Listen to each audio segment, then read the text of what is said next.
Okay, so I'm trying to find you guys a photo of me in middle school. Apparently it's more difficult. I've wiped them off the internet, but good for you, lucky you, I found one. Okay, this is me in middle school. Apparently, the only photo I have is where I've cut out half of my family, but the most important part is I'm still here. So I wanna introduce you though, because I cut them out of this photo, I wanna introduce you to the rest of my family. And apparently, we just take photos at weddings. I don't know why. I don't know why we can't just say, hey, let's take a family photo. No. Somebody has to get married. Don't care who, maybe an aunt, maybe an uncle, maybe a cousin. Family photos only at weddings. See, my entire family. Oh, don't you guys look great? It's 'cause you're at a wedding, everybody's dressed up. This is not how we normally look. Really, it's usually kind of more of a mess, but I'll tell you more. So, I don't know what your family's like. My family, I think, is hilarious. And I'll tell you, there's one thing that I remember from when I was in middle school. I remember when my dad used to pick me up from youth group. And my dad, one year for Christmas, got a harmonica. You might know what a harmonica is, I don't know. It's the musical instrument where you go, insert sound clip of harmonica here. Anyway, so it's a harmonica, you might know what that is, maybe you don't. But it's this musical instrument, you can like just walk around and play it, it's pretty easy. But I would be at youth group and things would be wrapping up, I'm having fun, hanging with my friends, and then slowly throughout the halls, you start to hear a noise. What's that? It's the sound of a harmonica. Looks like my dad's here to pick me up. And my friends would go, hey Tyler, I think your dad's here. And I would go, yeah, I hear a harmonica. And that's how I knew that my dad was coming to pick me up from youth group. There would just be a harmonica in the hallway as if that was like a totally normal thing. Now, that might annoy some of you, but I thought it was the funniest thing. I love it. Now, I'm betting you probably have some stories about family too. And I've been wondering what that looks like for the rest of my friends too. So I kind of asked around. So one of my family traditions is that my sisters and I are all named Jean, and I'm Korean, and so we have there's a particular naming pattern that all the kids get. My name is actually Jean Sun. My younger sister's name is Jean Young, and my older sister's name is Jean Na. But whenever anyone would call our home phone, and my mom would pick up and they'd be like, oh, can I talk to Jean? And my mom would say, well, which Jean do you want to talk to? And they would be on the other end like, Jean, like what other Jean is there? And 99% of the time, the person on the other end would just hang up because they're just so confused, so yeah. Okay, so we use aunt and uncle nicknames like a lot of families do, and somehow my name is Stuart, and I ended up with the uncle nickname Tutu. Who wants to have an uncle nickname that's Tutu? That is a dancing thing. But anyway, that's who I am to all my nieces and nephews. I am Tutu. So in my family, we use lots and lots of nicknames. As a matter of fact, my mom actually calls me Mama Mia, and I call her Baby. So one of the traditions when I was a kid that my family would do to celebrate New Year's, we would cook a whole hog and we would have what is called a pig pickin', and it would be drenched in vinegar barbecue sauce because that's what we did in North Carolina. So something unique about my family, our last name is Bohens, and growing up, every time we would go out to a restaurant to eat and we would put our name in, what's the thing up front called? The host! For some reason, and I don't know why this started or where, but we would always go by the name Green, which all of us in the family knew, but whenever somebody was joining our family for dinner and they'd be like, Green, party of 6, and we would all stand up, our friends or whoever was joining us for dinner would kind of look at us like, I thought your last name was Bohens. But I guess it was because it was like hard to pronounce or something. See, I'm not the only one. And I bet that's true of you too. And that's kind of the thing about your fam, or, fam is short for family. It's how the cool kids say family.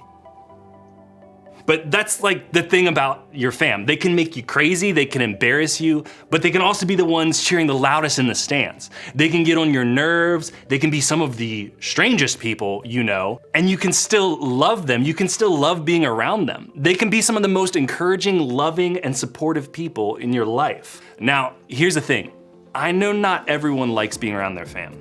And that's because family can be stressful, unpredictable, even exhausting at times. Fighting, health issues, divorce, lying, rules, all these things and more kind of make family a lot more complicated. Now, add faith to that equation. Believe it or not, faith, what each of you believes or doesn't believe, can make things even more complicated with your fam. Whether you've been a Christian for a long time or this Jesus thing is really new to you, here's what I would want you to know. Faith can create tension in your family. Maybe you already know this is true because your faith is really important to you. What you believe influences the way you live, and the way you live impacts your family. And that's complicated because you have a parent or a step-parent or a sibling who doesn't see faith the same way you do. Basically, they aren't Christians and you are. Or maybe they are Christians, but they give you a hard time for taking it so seriously. And honestly, you're not sure if you're even supposed to talk about any of this faith stuff with them at all. They might believe something totally different than you, and that feels strange. It feels like you're on two different pages. Or maybe for you, faith impacts your fam in a different way. Because in your home, it's your mom or foster parent or grandparent who's really into this Jesus stuff. They love reading their Bible, they love going to church, and they think you should love it too. And if you're honest, you aren't all that interested. In fact, maybe you're here because somebody in your family made you come. Maybe they forced you to come to church because they want you to believe what they believe. Or maybe they send you to church as punishment for something you did that they think a little faith could fix. Now, if that's you, faith is certainly making things in your family a lot more complicated.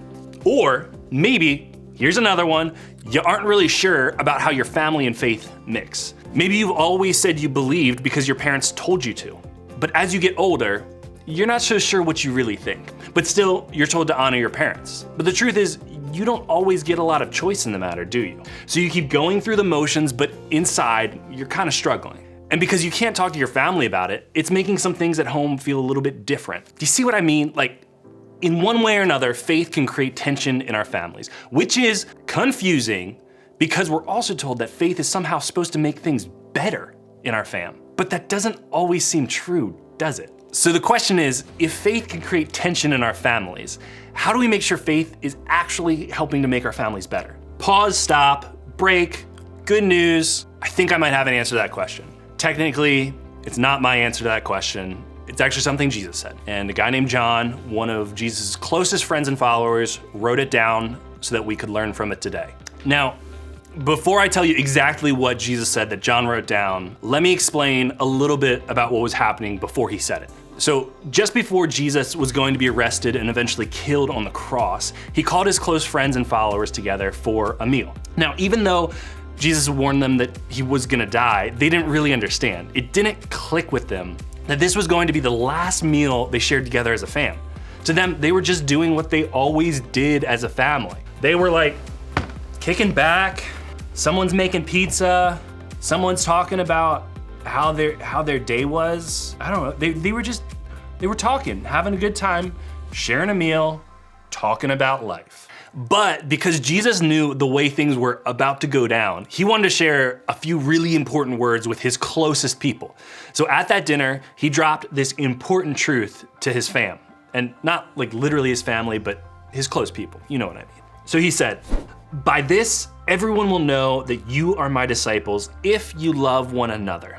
Now, this word disciples here, it just means that you follow Jesus. Jesus was saying that people will know we follow him and believe in him by the way we love each other. Jesus knew that difficult times were coming. He knew that this wasn't just a fun meal and that things were gonna get harder, that his friends would get scared, persecuted, and even tempted to turn their back on him. Yet when it all came down to it, Jesus took this one last opportunity to remind them that loving each other was the most important thing they could do. Loving each other was the way they could show the world that they believed in him. Loving each other was the way their faith could make an impact. I think that the same can be true of our families. If we want faith to do more than create tension in our family, if we want it to actually impact our families for the better, then it's not about winning them to our side. It's not about convincing each other to believe the same thing or arguing about what's true or right. It's just about love. Because loving your family is how your faith can make an impact. Now, this isn't easy. Let me be clear, this isn't easy. Loving your family the way Jesus asks can be so difficult, really difficult. In fact, some days it might be the hardest thing you're called to do, but I think Jesus knew that. I think that's why he didn't leave us to figure out how to do it on our own. So a few years later, God led a guy named Paul to write a bunch of letters to churches to instruct and encourage them in their faith. They were living after Jesus' death and resurrection, and honestly, most of them were a lot like me and probably a lot like you. They were people just trying to figure out how this whole faith thing impacts the different parts of their lives. And in one of the letters, Paul laid out for them and us exactly what this looks like to love others. He said this: love is patient, love is kind. It does not envy, it does not boast, it is not proud. It does not dishonor others, it is not self-seeking, it is not easily angered, it keeps no record of wrongs. Love does not delight in evil, but rejoices with the truth. It always protects, always trusts, always hopes, always perseveres. When Jesus calls us to love one another, this is what he's actually asking us to do. To be patient, kind, humble, respectful, and selfless. To not get upset easily or hold grudges. To protect and trust and hope and stick it out with the people around us. To love our family the way Jesus calls us to love them. So you probably see this by now, but loving your family is how your faith can make an impact.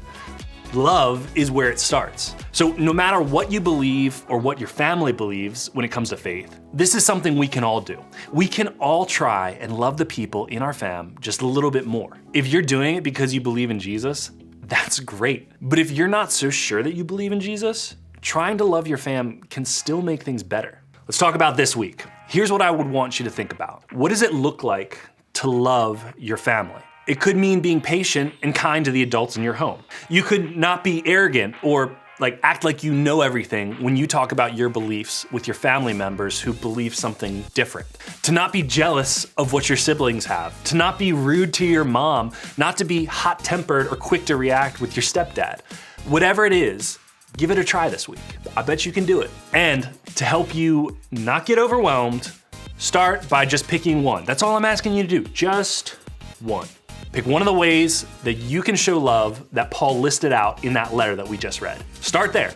Just focus on that one. Maybe for me, I probably need some patience. I need to try that this week. But try it, and you will see that love is how our faith makes our family better. Because honestly, love is what changes people.